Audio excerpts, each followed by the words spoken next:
Guys চলেন আজকে আমি আমার গ্রামের বাড়ির একটা ভিডিও আপনাদের সাথে শেয়ার করি। এটা ছিল আমার বোনের বিয়ের সময়। তো গ্রামের দুইটা লোককে খবর দেওয়া হয়েছিল কাঠ ফাড়ার জন্য। তারা আসতে লেট করতেছিল বলে আমি কাঠে দুইটা কোপ দিয়ে হাঁপাইয়া গেছিলাম।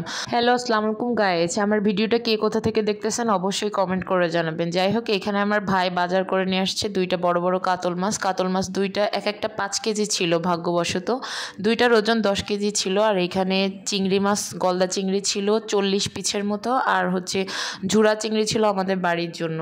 তো যাই হোক, এইখানে হচ্ছে আমাদের বাড়িতে যেহেতু একটা অনুষ্ঠান, তো আমাদের গ্রামের একটা খালা আর কি আমাদের উঠোনটা সুন্দর করে লেপে দিচ্ছিল। আর অন্যদিকে আমার গ্রামের একটা ফুপু আমাদের গরুর গোবরের আর কি বড়ে দেয়, সে বড়ে দিচ্ছিল।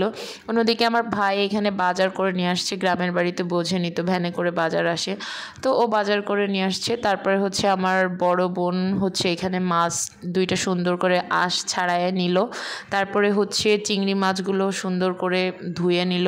আমার বড় বোন আর কিছু না পারুক, ওর অনেক বড় ঘরে বিয়ে হয়েছে, ও কাজকর্ম খুব ফ্রেশ করে মানে একেবারে পরিষ্কার পরিচ্ছন্নভাবে করতে পারে। তো চিংড়ি মাছগুলো ওইখানে ধুয়ে নিতেছিল সুন্দর করে। মাছ কাটার দায়িত্বটা ওরই পড়ছিল। আমাদের যেহেতু আপুর শ্বশুরবাড়ি থেকে 20 জন আসবে, তো আমরা অ্যারেঞ্জ করছি যে আমরা নিজেরাই হচ্ছে আর কি রান্না করে খাওয়াবো। তো এজন্য আম্মা এক একজনকে এক একটা দায়িত্ব দিয়ে দিছিল। বড় আপুকে হচ্ছে মাছ মাংসর দায়িত্বটা দিয়েছিল, এই জন্য বড় আপু মাছ মাংস সুন্দর করে ধুয়ে নিতেছিল। এই যে ওর গলদা চিংড়ি প্রায় সবগুলো রেডি হয়ে গেছে ধুয়ে টুয়ে। আর এই যে মাছগুলো, বড় মাছগুলো কেটে নিছে। আর হচ্ছে আমার ভাগ্যে যেটা পড়ছিল সেটা হচ্ছে পিঠা বানানোর জন্য এখানে 20টা নারকেল দিয়েছিল আম্মা। নারকেল গুঁড়া ভেঙে দেন কুড়াইতে বলছিল। তো আমার এত কষ্ট হয়েছিল নারকেল গুঁড়া ভাঙতে। আর এই যে দেখেন একটা নারকেলে মানে ফোফল হয়ে গেছিলো, আমাদের দিকে এগুলোকে ফোফল পারে। আর এই যে দেখেন আমি নারকেলগুলো ছিলতেছিলাম, অনেক কষ্ট। নারকেলগুলো ছিলতে কোনো কষ্ট হয় না, এই সবগুলো নারকেলের পানি খাইছি, মিষ্টি ছিল।